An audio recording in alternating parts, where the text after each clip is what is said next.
வணக்கம் மக்களே. இந்த சீமான் ஒருத்தர் இருக்காருங்க. அவர் என்ன சொன்னார், செடி வைப்பேன், மரம் வைப்பேன், விவசாயம் செய்ய வைப்பேன், விவசாயிகள்லாம் அரசு ஊழியராக்குவேன் அப்படின்னு சொன்னார்.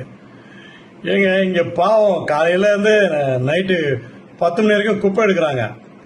என்ன துப்புரவு பணியாளர்கள் வந்து குப்பை விடுறாங்க.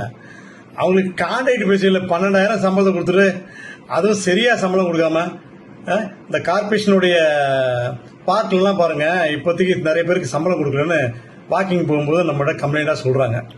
சரிங்களா? இதெல்லாம் போயிட்டு இவங்களை நான் டைரெக்டாக அரசு ஊழியராக்குவேன் அப்படி சொன்னாலும் நியாயம். ஏன்னா அவங்க வீடு வீடாக போய் அந்த குப்பை எடுக்கிறாங்க.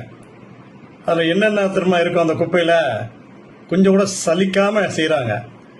அதை விட்டுட்டு முதல்ல டாக்டர் கலைஞர் அவர்களை பயங்கரமாக பாட்டு பாடி பேசியிருந்தாரு. அப்புறம் ஸ்டாலின் பேசியிருந்தாரு. இப்போ அப்படி வந்து நம்ம விஜய் அவர்களை வந்து ரொம்ப ஓவராக பேசிட்டு இருக்காரு. ஐயா, நீங்கள் உங்கள் தரத்தை குறைச்சிக்கிறீங்க, உங்கள் தரத்தை நீங்களே குறைச்சிக்கிறீங்க. ஒரு மாதிரி ஆயிட்டீங்க, என்னன்னே தெரியல.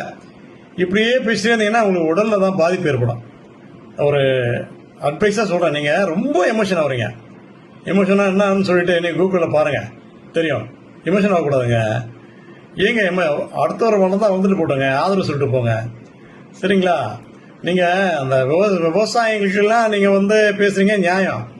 ஆனால் அந்த துப்புரவு பணியாளர் இருக்காங்க இல்லையா, நான் ஆட்சி அமைத்தால் அவர்களை சென்னை மாநகராட்சி ஊழியராக ஆக்குவேன்னு சொல்லிட்டு ஒரே ஒரு அறிக்கை